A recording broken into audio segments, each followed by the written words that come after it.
Baik, selamat datang Pak Nasrun. Baik, selamat datang Oh, Pak Nasrun. selamat Baik, pagi selamat Ibu, datang Pak terima kasih. Nasrun.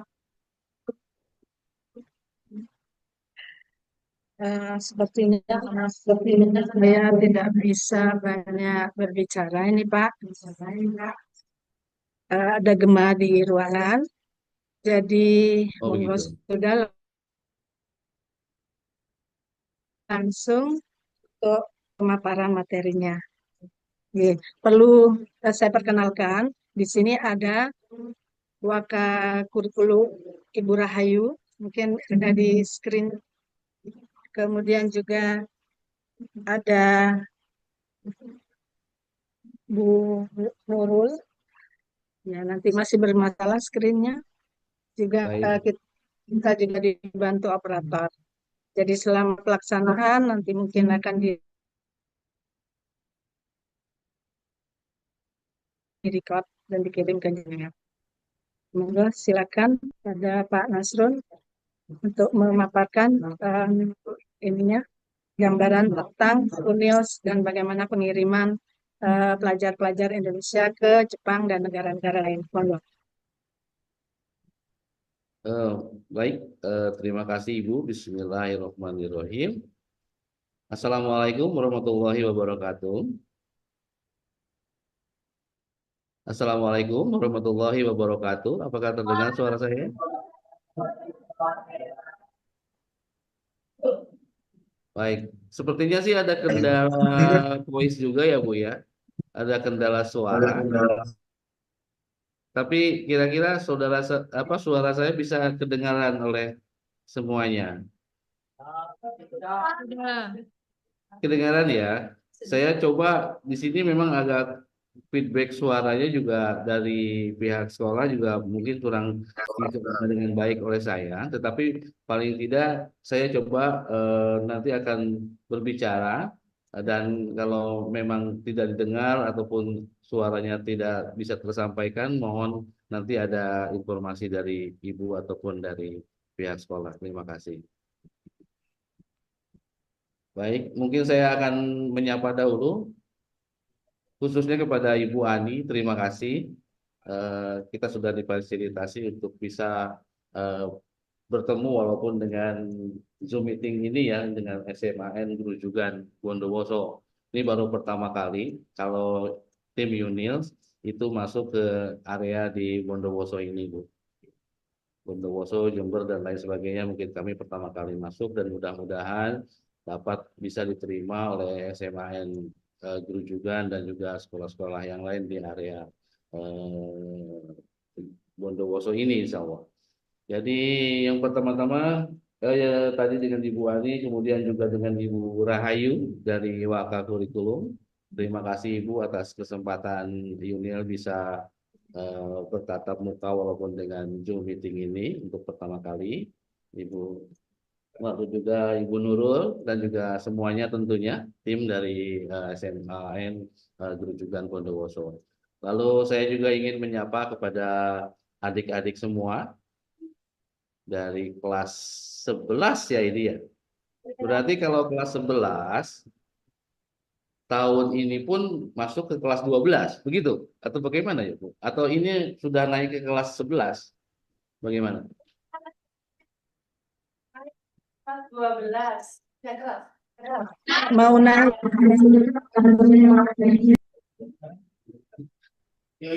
Jadi ini adalah sudah masuk ke kelas 12 nanti tahun ini. Oh, selamat ya. Selamat. Berarti sudah kelas 12. Akhirnya berarti di tahun depan ini adalah sudah menjelang kelulusan berarti begitu ya?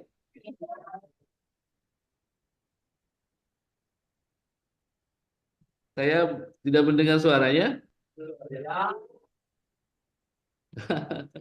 Baik, baik, baik. Saya coba akan terus saja ya maju karena memang suara dari feedback dari pihak sekolah ini belum belum masuk ke eh, di di di laptop saya. Mohon maaf.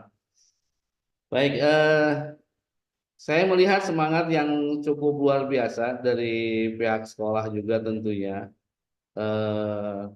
untuk kami bisa menjelaskan, mengenalkan mengenai paket bekerja di luar negeri. Khususnya ini kami menjelaskan mengenai paket kerjasama untuk bekerja kalian bisa di luar negeri. Tapi kalau boleh saya tanya dahulu, ada sebagian dari kalian yang pasti dari kecil ataupun dari beberapa waktu ini bahwa kalian ini ingin bekerja. Ada yang ingin bekerja? Saya. Yang bekerja? Yang cowok boleh angkat tangan ya, semangatnya. Semuanya ingin bekerja. Ada yang ingin jadi pengusaha. Yang belakang cowok ingin nikah atau bagaimana? Ada yang ingin langsung menikah? Yang kuliah tahun tahun depan. Yang kuliah ada nggak? Saya belum bisa melihat semuanya gambar anak-anak ya, adik-adik ya. Tapi ada beberapa saja mungkin yang bisa terlihat. Jadinya saya juga nggak bisa melihat mempresentasikan kira-kira berapa persen yang ingin lanjut ke luar negeri, yang ingin kuliah dan juga mungkin ingin bekerja langsung di eh, daerah ataupun di Indonesia. Karena mungkin kameranya fokusnya ke nomor ini ya di area yang itu tidak apa-apa. Jadi yang jelas sih kami saya terutama tidak pernah bosan untuk mengajak kalian memperbaiki ekonomi keluarga, memperbaiki wawasan diri, ya, memperbaiki mental terutama untuk bisa berkreatif, menghasilkan devisa, menghasilkan tentunya penghasilan yang cukup buat diri kalian, diri keluarga kalian, tentunya seperti itu. Lalu saya ingin bertanya juga ini, saya belum memperkenalkan diri, tapi saya ingin bertanya sebenarnya karena saya juga sebelum memperkenalkan diri, saya ingin tahu dulu seperti apa gitu keinginan kalian. Nah, untuk yang ke luar negeri, misalnya tadi yang angkat tangan, yang bekerja, ada nggak yang ingin bekerja di luar negeri? Mohon maaf. Ada. Ada ya? Boleh angkat tangan nggak sih? Boleh angkat tangan nggak? Nomor 5 aktif nih kayaknya nih dari tadi. Oke. Yang jelas ada yang ingin keluar negeri ya, yang bercita-cita ingin bekerja di luar negeri. Oke. Oke. Lalu ada yang ingin ke Jepang. Nomor 5 lagi. Nomor 6 juga. Oke, semua. Nomor 9. Oke. Ya. Yang pasti kalian terlihat begitu sehat, ya. Begitu cantik dan ganteng. Saya yakin kalian juga punya intelektual yang cukup baik. Dan kalau memang kalian ingin ke Jepang, yang pertama memang kalian membutuhkan hal-hal yang seperti tadi, di samping keinginan juga yang kuat tentunya. Lalu karena memang Jepang ini pastinya punya bahasa yang berbeda, sama seperti negara lain pun. Jadi kita harus beradaptasi dulu dengan bahasanya tentunya. Sebelum nanti kita perkenalkan dengan kalian ini bahwa harus beradaptasi dengan hal-hal yang lain juga tentunya. Tapi yang paling utama adalah bahasa. Begitu. Ada yang ingin ke negara lain selain Jepang? Eropa misalnya, Australia misalnya. Kalau ke Amerika agak mikir-mikir kali ya. Tapi tidak apa-apa kalau mungkin cita-cita di Amerika juga boleh. Ada nggak? Kenapa?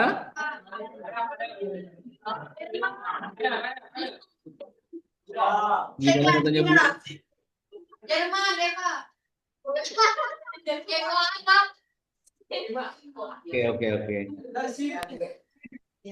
Terbuka Ya, sangat yang mereka luas. ketahui masih Oh gitu, mereka ketahui banyaknya Jepang ya. Jadi baik, pertama memang main kami baik SO Standing Organization Union Universal Language Skill dan saya juga ada LPK YOS. Jadi nanti juga saya akan gambarkan mencoba apa bedanya LPK, apa bedanya Standing Organization.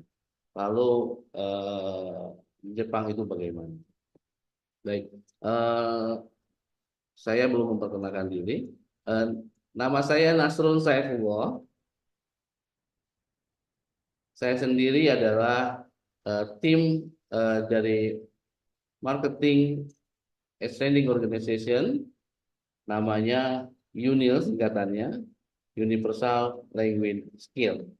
Mungkin dari namanya saja kalian sudah paham Universal Language Skill, karena kita menciptakan skill language, skill bahasa yang memang betul-betul universal. Kita tidak hanya Inggris, tidak hanya Jepang sebenarnya, kita juga memberi pelajaran skill pada orang-orang yang memang ingin misalnya ke area Arab Saudi, lalu juga ke Eropa dengan masing-masing bahasanya. Kami sudah sekarang ini ke Turki, lalu juga ke Kuwait, lalu Australia, pastinya dengan bahasa Inggrisnya. Yang paling pertama adalah mungkin di Jepangan dulu ya. Jadi kita ke Jepang dulu. Nah, Standing Organization UNILS ini dari awal memang main utamanya adalah mengirim tenaga-tenaga skill maupun non skill itu ke Jepang. Kira-kira sudah bisa ditangkap nggak Bu? Didengar oleh di sana dengan jelas? Tidak ada kendala suara ya? Ya. Aman, Pak, aman. Oh, baik, terima kasih. Eh, Seperti di sini, title saya adalah LPK YOS. Sementara saya akan mensounding ataupun memperkenalkan UNILS Group ataupun Standing Organization UNIL. Jadi, sebuah standing organization, khususnya untuk yang pengiriman tenaga kerja ke Jepang, itu sebenarnya di bawahnya ada beberapa LPK, Lembaga Pendidikan Keterampilan, banyak mungkin LPK di daerah di daerah Bondowoso juga, di daerah Jember dan lain sebagainya itu banyak sekali LPK. Nah, di antara LPK-LPK tersebut di atasnya ada sebuah standing organization. Jadi standing organization ini adalah sebuah lembaga yang memang eh, mengumpulkan siswa dari LPK-LPK tersebut untuk bisa dikirimkan ke Jepang. Ada kalanya juga standing organization bekerja sama dengan sekolah-sekolah dan mengirimkannya juga ke Jepang. Untuk kali ini kita akan mencoba mentreatment standing organization-nya yang bekerja sama dengan SMA kalian, lalu nanti standing organization tersebut akan mengirim langsung kalian ke pihak ke Jepang. Jadi bukan lagi ada di sebuah LPK kecil, tetapi betul-betul kami akan menyuguhkan kalian berada masuk ke dalam sebuah lembaga besar standing organization, lalu bisa dikirimnya ke Jepang. Demikian. Itu bedanya LPK dengan SO ya, seperti itu. Lalu kalian sudah tahu nggak di Grobogan sendiri, di Bondowoso di Bondowoso sendiri itu banyak LPK nggak sih? LPK Jepang. Saya belum begitu paham tentang daerah Bondowoso ini. Pasti ada ya beberapa LPK juga di sana. Belum. Mereka di Jember, Pak. Ya. Oh begitu, baik. Ya berbagai treatment mereka juga hampir sama sebenarnya, tetapi yang jelas dengan sebuah standing organization kalian terjamin untuk bisa betul-betul mendapatkan job, mendapatkan skill yang baik dalam sisi bahasa, dan juga selain bahasa juga kalian akan diajarkan tentang budaya. Lalu selain budaya juga kalian pasti akan diajarkan mengenai etos kerja dan bagaimana cara beradaptasi, baik adaptasi dengan pihak pekerjaannya sendiri maupun adaptasi dengan lingkungan. Oke. Baik, tidak ada masalah dengan suara ya Bu ya, aman ya Bu. Aman, Pak. Jadi baik. Jadi Universal Language Skill ini kami berangkat untuk mengawali bisnis ini adalah di tahun 2019 dan kami sudah mengirim hampir 500 lebih ya peserta yang memang bekerja di Jepang. Tapi untuk sampai saat ini, terutama sampai tahun 2027 nanti, itu pengiriman-pengirimannya masih dalam skup istilahnya magang, Kensuse atau Jisuse. Jadi ada dua program sebenarnya yang pengiriman ke Jepang itu, yang satunya adalah magang. Magang ini adalah orang-orang yang fresh graduate dan no skill itu dikirim ke Jepang atas program mereka belajar sambil bekerja, belajar sambil adaptasi seperti itu.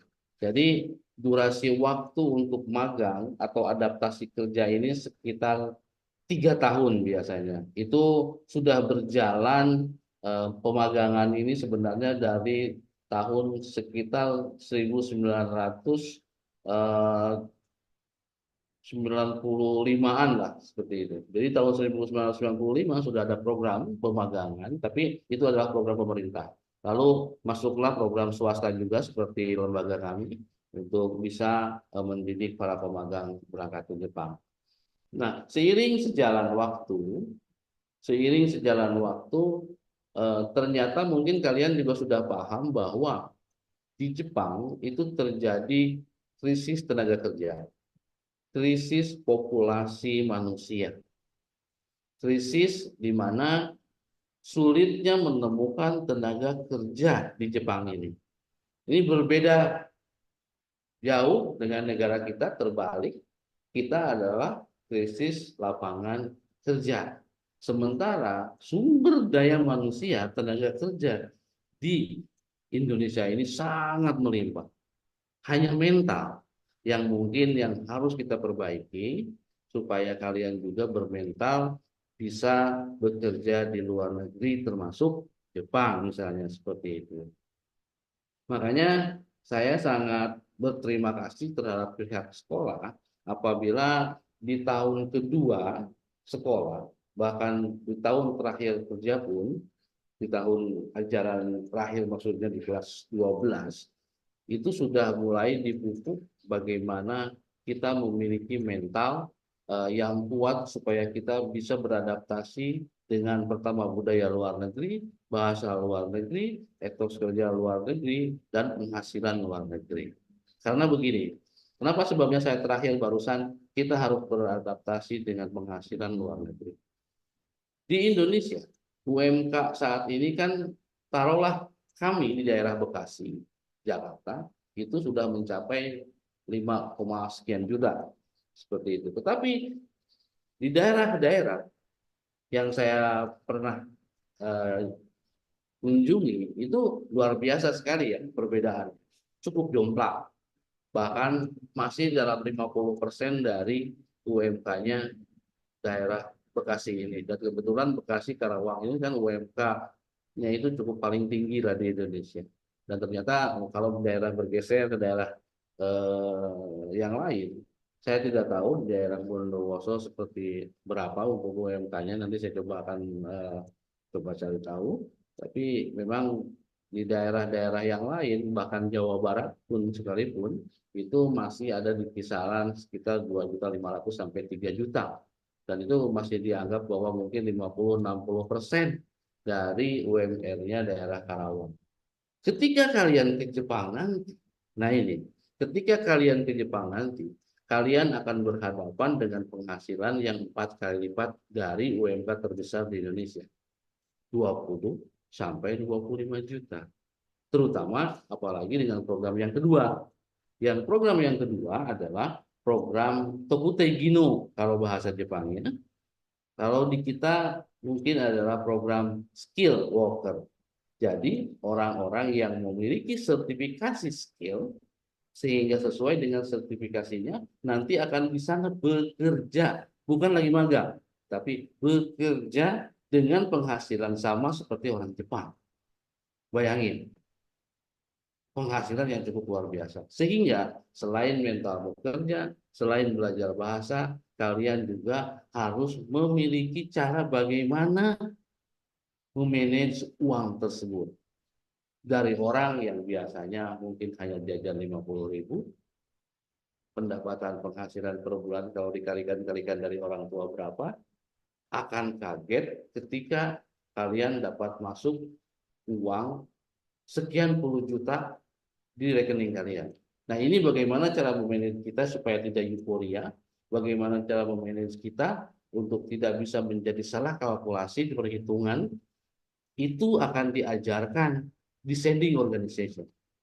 Kami berharap agar kalian setelah keluar negeri nanti, jadi bukan euforia kalian bekerja di luar negeri, tapi malah menjadi sesuatu yang baik buat keluarga kalian, buat diri kalian, pulang membawa hasil yang baik. Karena dari beberapa kegiatan puluhan tahun ini kita mengirim tenaga ke luar negeri, hasilnya memang banyak, tapi jarang orang membawa hasil yang banyak tadi. Bahkan cenderung yang minus pun ada.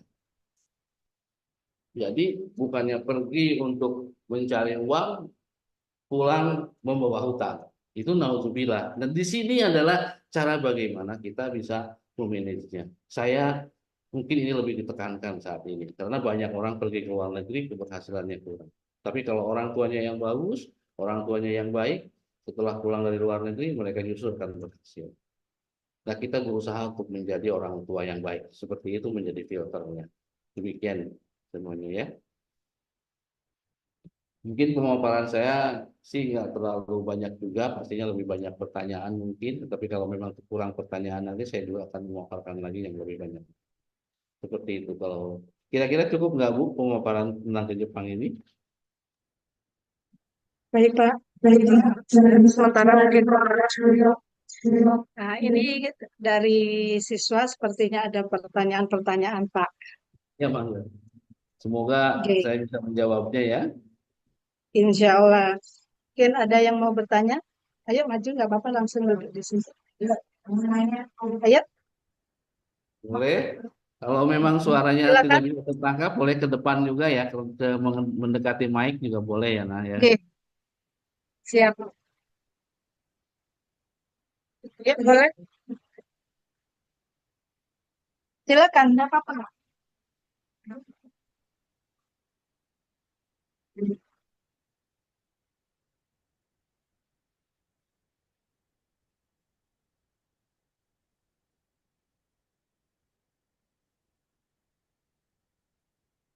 Waduh, saya juga jadi pengen segera ke SMA Guru juga ini, pengen langsung to the point, ngobrol banyak dengan kalian.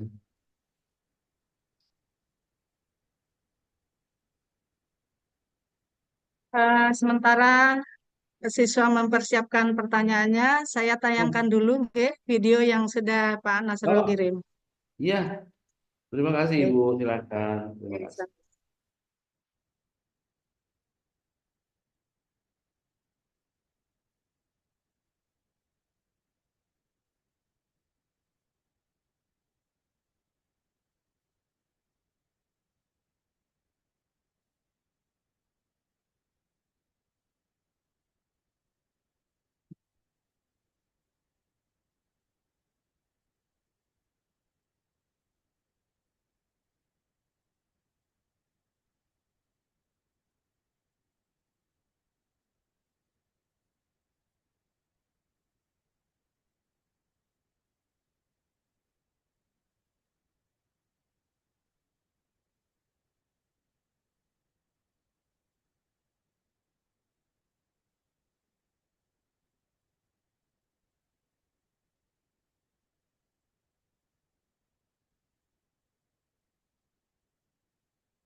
Ini ada pertanyaan, satu pertanyaan dari siapa nih yang kirim pertanyaan?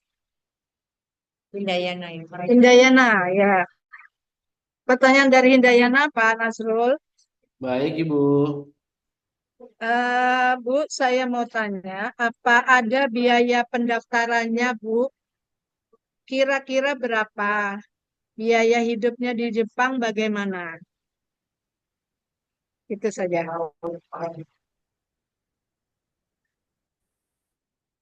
Baik, kita jawab satu persatu ya Bu ya, biar mungkin semuanya terbuka. Jadi tentunya memang untuk pengiriman tenaga ke Jepang ini, kalau untuk program biaya ini ada bermacam-macam program yang memang dijalankan oleh pihak UNIL sendiri.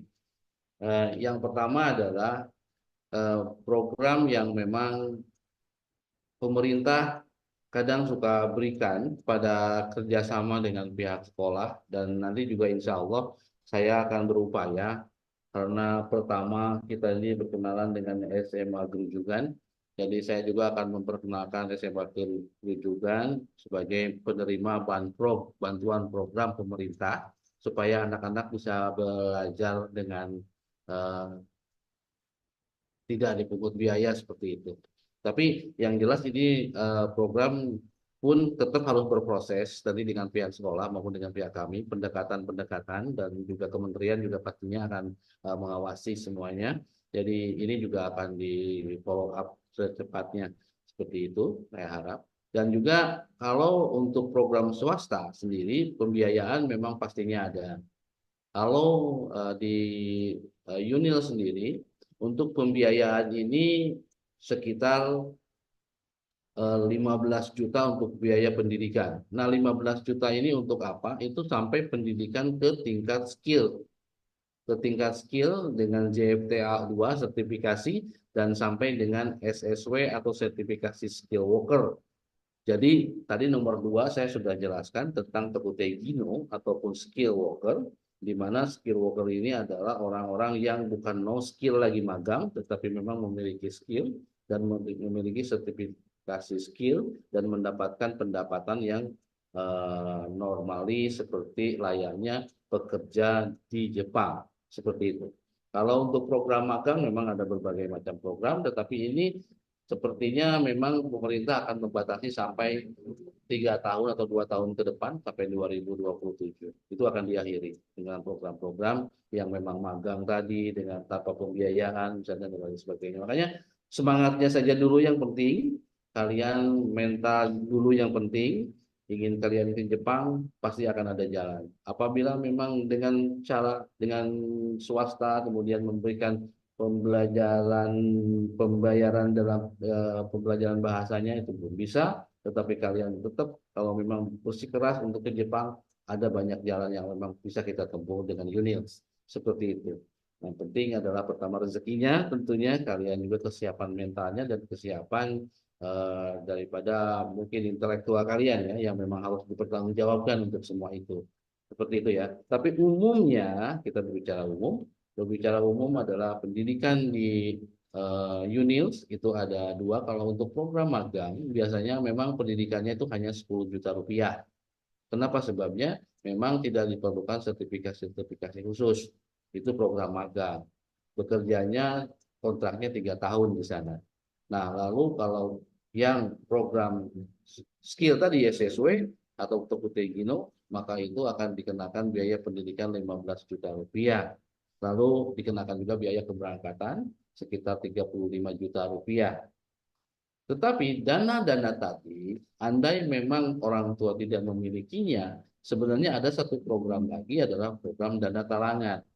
Tetap dana talangan ini bisa diajukan juga, tetapi yang jelas keinginan anak-anak, motivasi anak-anak yang begitu besar dan keras, pasti akan bisa mendapatkan program tersebut. Tidak sembarangan orang diberikan program ini, dana talangan pun tidak sembarangan orang. Pastinya adalah orang-orang yang memang betul-betul memiliki motivasi tinggi, keinginan kuat untuk ke Jepang, bukan anak malas, fisik yang bagus, itu harus dipertahankan. Makanya ini mumpung baru kelas 12 masuk. Jadi pastikan 1 tahun ini kalian olahraga dengan baik, ya, melakukan jam tidurnya juga cukup baik, lalu konsumsi makanan yang baik, layak, jangan banyak pedas-pedas dan lain sebagainya. Lalu makan yang bagus ya, gizi yang cukup. Ya, gizi yang cukup bukan berarti makan berlebihan mewah-mewah, tetapi gizi yang cukup yang mungkin para bapak dan ibu guru pernah ajarkan kepada kalian. Hidup sehat, hidup olahraga yang baik, tampilkan fisik yang cukup eh, sama dengan cukup dengan usia kalian gitu. Jadi jangan sampai kalian memiliki fisik yang mungkin dengan usia yang lebih tua daripada diri kalian. Karena yang diperlukan adalah orang-orang produktif, orang-orang yang mau kerja, yang mampu bekerja, ya, bukan orang yang harus dirawat. Nah, seperti ini. Kira-kira pembiayaan seperti itu. Lalu untuk biaya hidup di Jepang. Biaya hidup di Jepang, walaupun orang Jepang bilang bahwa orang-orang mungkin banyak bilang bahwa di Jepang itu sangat mahal biaya hidup. Sebenarnya biaya hidup tergantung dari gaya hidup, tergantung dari pola hidup. Mohon maaf, mungkin ada suara kendaraan ya Bu di sini. Mohon maaf, di kantor ada pinggir jalan. Jadi biaya hidup itu tergantung bagaimana? Oh, ada pertanyaan? Nggak ada ya Bu? Ada apa pertanyaan satu lagi? Ya. Jadi untuk Ada biaya, pertanyaan saya satu melanjutkan lagi. biaya hidup boleh? Oh, boleh, silakan. Oke, untuk biaya hidup itu tergantung dari pola hidup dan gaya hidup kita sendiri. Makanya ketika designing organization, kalian itu tidak hanya diajari bahasa, tetapi bagaimana cara kalian bisa memanage keuangan. Lalu bagaimana kalian bisa melakukan pola masak sendiri. Di Jepang itu tidak sama dengan negara-negara lain yang ada pembantu, yang ada bibi ya. Kalau di sana betul-betul orang-orang mandiri, bekerja sendiri, mencari uang sendiri, masak sendiri, merapikan rumah sendiri, lalu nyetir sendiri. Jangan berharap di sana ada orang yang membawa mobil atau kendaraan kita seakan seperti bos dan bawahannya, karena di Jepang itu gajinya itu flat.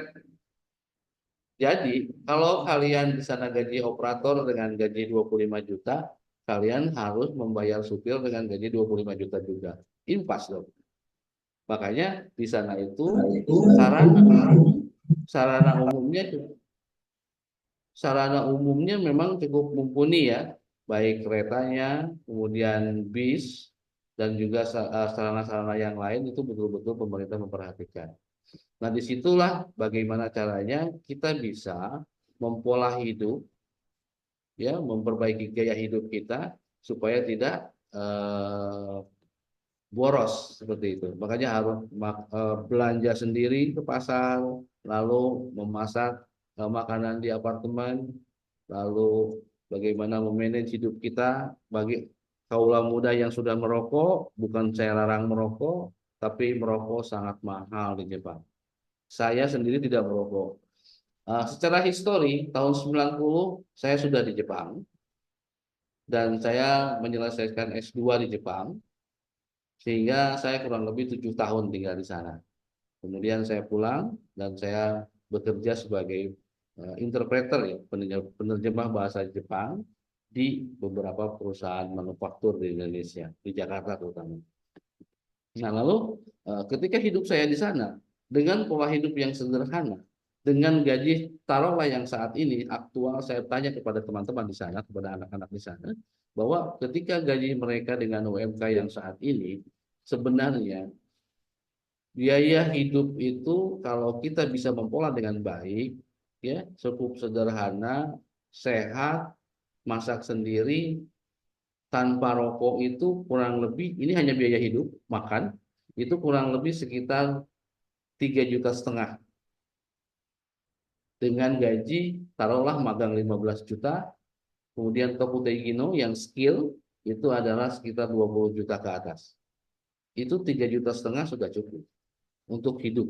Karena di sana juga ada pasar, di sana juga ada bisa masak sendiri, ada beras dan lain sebagainya. Itu cukup.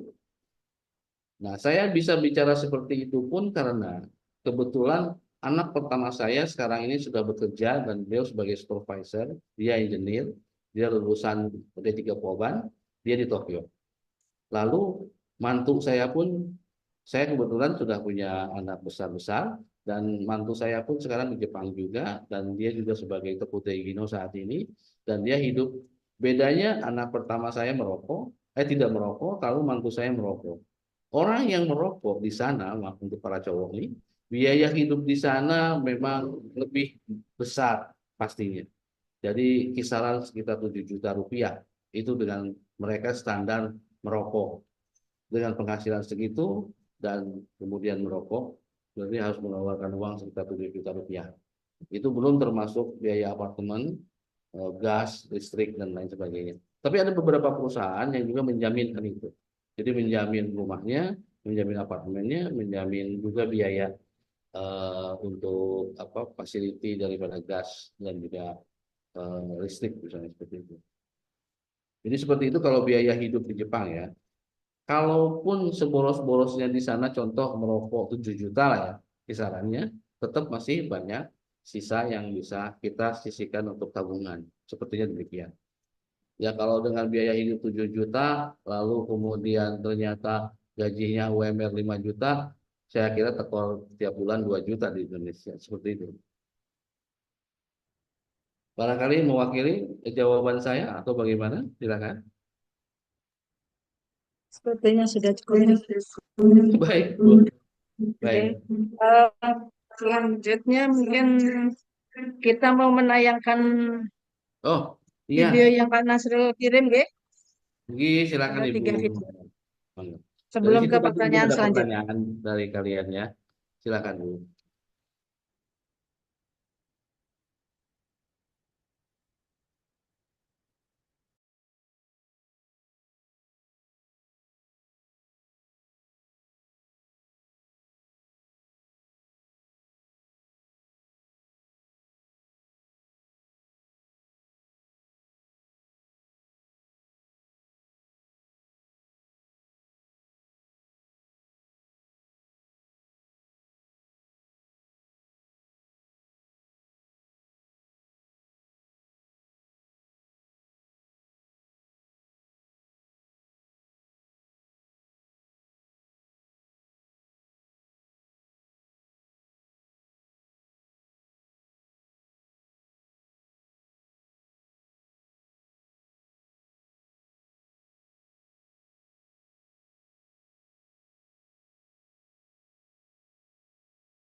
kuat, mental bisa kuat. Kemudian juga tentu semuanya nggak ada yang gratis. Emang di sana tadi menyampaikan bahwa ada sih sebenarnya program untuk membantu itu supaya kalian meringankan biayanya. Nah, tujuannya supaya dengan membayar itu kan kalian harus membiayai semua kegiatan di saat pelatihannya. Kalian akan berada di satu asrama. Kemudian pasti di sana kan ada biaya, ada kos ya, yang kamu bayar. Jadi bayarnya itu baik di SMA pendidikan maupun anak-anak yang kemarin di SMK 4 itu berangkat itu seperti itu. Ya. Hanya melalui LPK di Jember, kemudian dikirim melalui Indonesia. Seperti itu ya. Jadi sama aja dari SMK maupun SMA. Kalau kalian punya keinginan untuk ke luar negeri, maka dimanapun sekolah kalian bisa melakukan itu. Ya, tadi sudah disampaikan adalah dari kalian sendiri, yaitu fisik bagus, mentalnya jangan kayak apa katanya Bu Nurul itu, jangan kayak rempeyek, terus hancur. Mentalnya harus siap. Kalau kalian sudah bekerja di luar negeri, insya Allah masuk ke Indonesia, kalian akan menjadi tenaga kerja. Karena sudah di tempat. Nah, selanjutnya pertanyaan dari siapa tadi? Ya, sampai saya bacakan. Mungkin ada tambahan juga dari saya, Ibu. Tambahan dari saya sih begini, kadang mungkin di daerah ataupun di beberapa pendapat ada mengenai kekhawatiran mengenai hukum ataupun keselamatan, kesehatan, dan lain sebagainya. Jadi kami adalah lembaga legal, lembaga yang memang terdaftar di pemerintah, sehingga pastinya untuk sisi keamanan kami akan kerjasama dengan pihak tenaga kerjaan dan pihak Komjen yang ada di Jepang di sana, di mana kita mengawasi kalian tentunya dari sisi gangguan-gangguan keamanan, gangguan-gangguan hal yang lain, maupun mungkin kesehatan dan lain sebagainya. Tentu kesehatan kalian memang dilindungi oleh asuransi, dan juga tentunya kami juga ketika melakukan penerimaan peserta itu pun pasti peserta harus semuanya memiliki BPJS yang aktif, karena mungkin pada saat pembelajaran kegiatan pendidikan juga ada hal-hal mungkin karena manusiawi ya yang sepertinya sakit dan lain sebagainya itu akan di-cover oleh asuransi. Apalagi di Jepang tentunya mereka itu terhadap hukum, kepatuhan terhadap hukum, dan juga kepatuhan-kepatuhan terhadap fasilitas kesehatan itu sangat-sangat luar biasa dibanding negara-negara lain. Saya sendiri merasakannya. Jadi ketika kalian ada jatuh sakit dan lain sebagainya, asal tidak dibuat-buat, maka semuanya itu akan ditangani dengan baik dan tentunya tidak melakukan pembayaran gratis karena memang dilindungi kalian oleh asuransi tadi. Demikian. Jadi kami selalu berharap bagaimana kalian bisa kerja nyaman, bagaimana kerja aman. Sisi keamanan di Jepang itu yang paling luar biasa tentunya dibanding negara yang lain. Tetapi kalian ketika mungkin akan menjadi pekerja migran ataupun pekerja ke luar negeri selain Jepang pun kami tetap sama memperlakukan bahwa kita memang ada hal-hal yang bisa melindungi baik secara hukum maupun melindungi kalian dari sisi kesehatannya. Nah, karena yang saya kira sih itu yang terpenting, membuat nyaman pekerja, membuat nyaman menenangkan diri. Jadi ketika sakit siapa yang harus menangani dan kemudian siapa yang akan membayarkan. Kalian bekerja membayar pajak, pastinya semuanya itu dilindungi oleh negara, baik negara Jepang sendiri tentunya, baik negara Indonesia juga. Mungkin itu tambahan kalian. Ada kabar-kabar mengenai masalah, mungkin saya perlu bahas atau tidak di sini saya tidak tahu. Tetapi yang jelas ini menjadi apa ya sumber omongan orang-orang di dalam negeri ini bahwa ke luar negeri takut dijual ginjalnya dan seperti itu. Saya perlu nggak bahas ini, saya juga nggak tahu. Tetapi yang jelas mungkin ada ketakutan-ketakutan karena anak-anak muda sekarang begitu melihat medsos ya, pastinya ini bukan hal yang apa ya bisa ditutupi. Tapi itu sekali lagi mungkin kalian juga sudah yakin pasti karena kalian memiliki daya intelektual juga. Jadi gini, itu adalah hal-hal ilegal yang dilakukan oleh sebuah negara, sebuah tentunya bukan negara ya, itu justru mungkin personality, tetapi orang Indonesianya pun itu adalah orang-orang ilegal, bukan orang-orang legal. Seperti kita yang akan melegalkan diri bekerja di luar negeri dengan lindungan hukum dan lindungan asuransi yang baik. Kalau mereka adalah orang-orang yang berpendidikan tapi tidak menggunakan apa ya ilmunya, pendidikannya, intelektualnya. Mereka hanya orang-orang yang hanya ingin pergi secara gampang mendapatkan uang, secara gampang mendapatkan iming-iming secara gampang. Tidak ada effort yang dikerjakan, tidak ada pendidikan, tidak ada pembelajaran, tidak ada adaptasi dan lain sebagainya. Mereka diiming-imingi uang, pergi ke luar negeri untuk bekerja, apa mungkin ke luar negeri untuk jalan-jalan, visanya pun dia tidak dipertanggungjawabkan, lembaganya siapa yang mengirim juga tidak ada yang mempertanggungjawabkan. Makanya sama saja dengan seperti itu adalah orang-orang liar seperti itu akhirnya ya tetap aja negara juga yang harus bertanggung jawab. Jadi saya kira hoax-hoax semacam ini ataupun fakta-fakta semacam ini adalah fakta-fakta yang di luar batas nalar kita. Kalau kita tidak seperti itu orangnya. Dan saya juga percaya kalian tidak seperti itu. Kita tidak seperti demikian. Demikian ya. Mohon maaf Ibu tambahan saya mungkin seperti itu. Baik, Pak, sangat maaf sekali tentang itu yang terjadi sekarang yang lagi menggema gaung dan mengakibatkan ketakutan. Tapi alhamdulillah ini adalah lembaga resmi dan aman seperti yang sudah disampaikan oleh Pak Nusrul tadi. Ada satu pertanyaan terakhir ini Pak, karena sudah jam 8.47, yaitu mengenai maaf dari Dwi Putri Wulandari. Saya mau tanya tentang seputar dokumen yang diperlukan serta apa saja persyaratan yang dibutuhkan untuk kerja di Jepang dan untuk level bahasanya minimal sampai N berapa, terutama di bidang Kaigo Fukushi. Kaigo Fukushi. Oke, itu saja.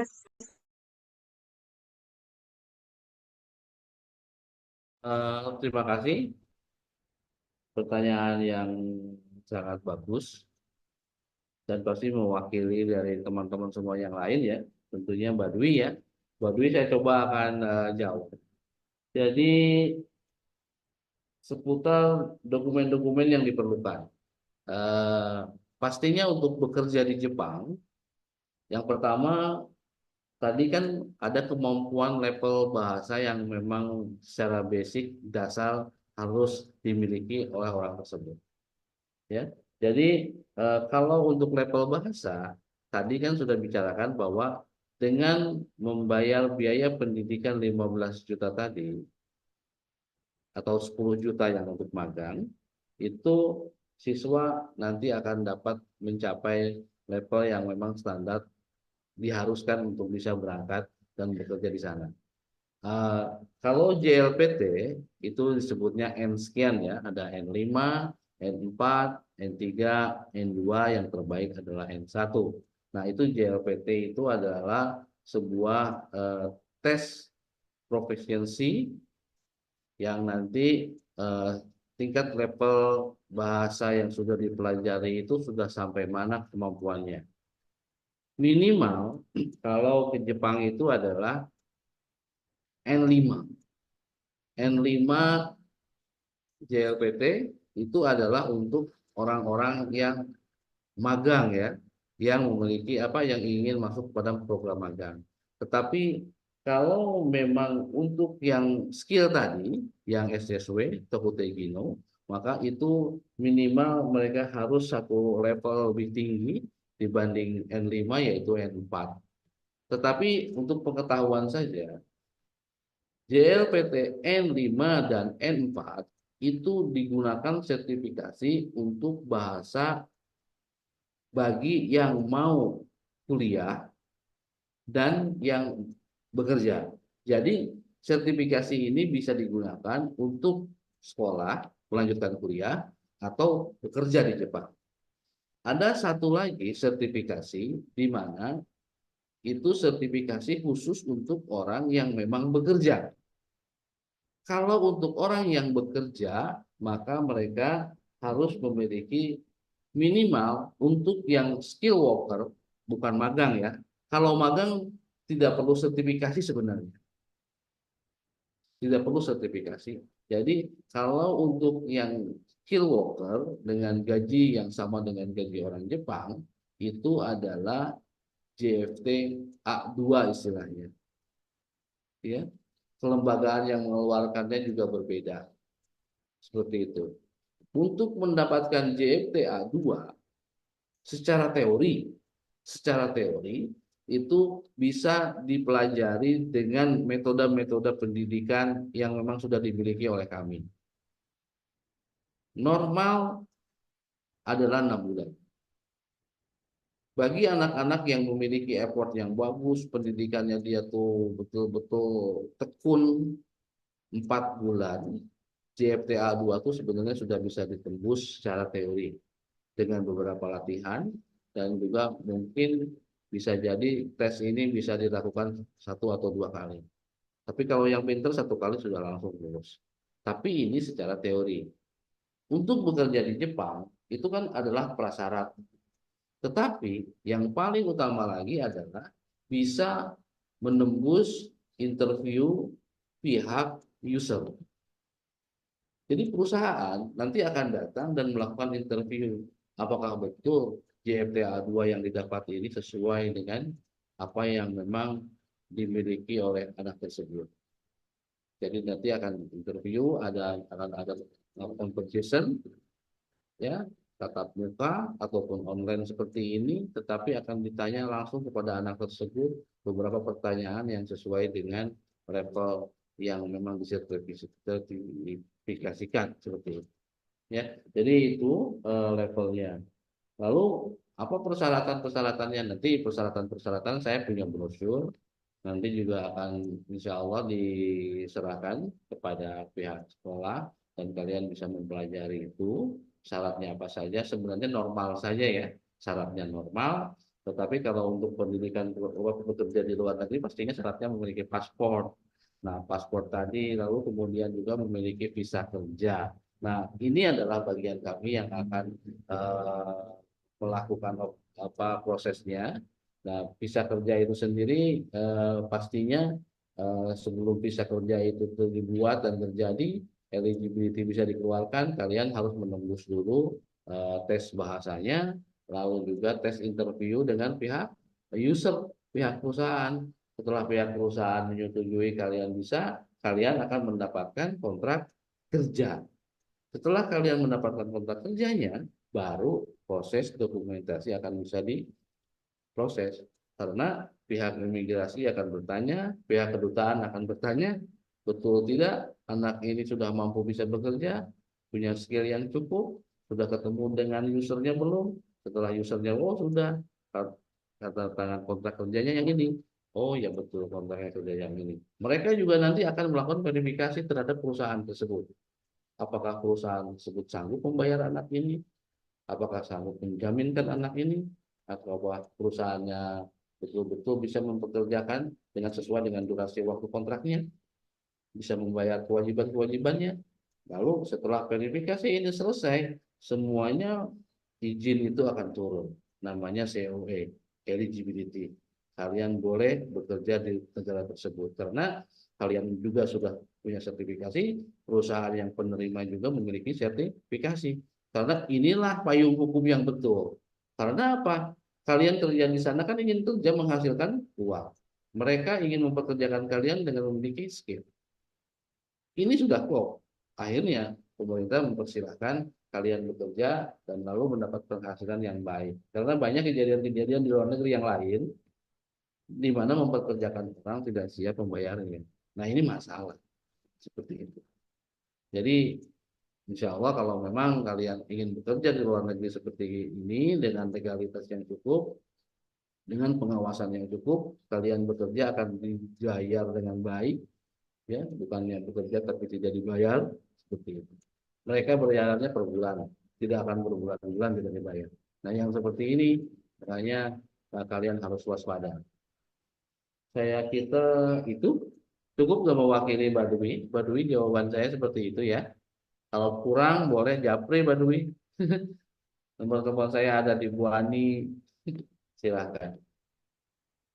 Ya Ibu, demikian jawaban saya yang bisa diberikan. Ada pertanyaan lain boleh? Mungkin nanti saya akan membantu anak-anak yang butuh informasi Ya, dan baik. sharing-sharing. Insya Allah Baik. kami akan tampung dan Baik, saya Ibu. sampaikan ke Pak Nasrul. Baik. Oke, mungkin ada tambahan lagi Pak? Ya, sekali lagi jangan sungkan untuk bertanya. Walau bertanya sesat di jalan. Dan yang jelas kami akan mencoba menjawab sebaik mungkin untuk pengetahuan kalian. Jadi presentasi kami ini juga pertama memang ingin mengajak membuka wawasan kalian untuk yakin, mau dan berani untuk bisa bekerja di luar negeri. Perlindungan hukumnya ada, ya, perlindungan untuk dibayar dengan baik itu ada, ya, kalian layak untuk mendapatkan itu. Jadi ini adalah sebuah wawasan. Tahun depan ketika kalian betul-betul ingin bekerja, insya Allah kalian sudah lebih siap mentalnya. Karena ini adalah hal yang paling penting, menjelaskan kepada orang tua juga bekerja di luar negeri itu kayak apa, seperti apa, perlindungannya seperti apa dengan baik. Dan sekarang ini sistem sudah betul-betul eh, jangan khawatir. Sekarang ini kan ada aplikasi WhatsApp dan lain sebagainya, bisa bertemu, berbicara dengan siapapun, melaporkan kepada siapapun, ya, komunikasi dengan orang tua tidak akan serumit dulu. Dulu tahun 90, saya kalau hanya ingin berkomunikasi dengan keluarga itu perlu 1 bulan melalui telegram. Dan sekarang belum nyampe airport aja udah bisa video call sama orang tua. Ini luar biasa sebenarnya. Iri saya sebenarnya. Tapi yang jelas ini adalah kebaikan tentunya. Luar biasa. Jadi itu aja tambahan dari saya Ibu Punten. Oke. Terima kasih banyak Pak Nasrul atas semua yang sudah disampaikan. Dan insya Allah ini menambah visi bagi kami juga putra-putri kami. Dan insya Allah menjadi ilham bagi mereka untuk menentukan apa tujuan hidup ke depannya. Ya, terima Baik kasih. Ibu, sama-sama. Terima kasih Anak-anak, banyak. jangan mari kita berikan aplaus bersama untuk kesuksesan kita. Amin. Sukses semuanya ya.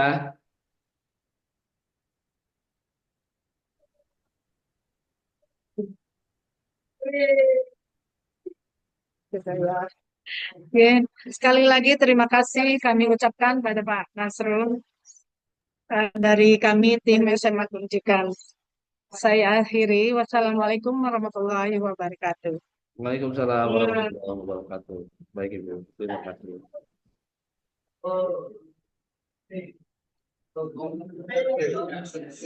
Sudah? Ya itu ya tambahan wawasan untuk kalian. Jadi untuk menjadi sukses sekarang tidak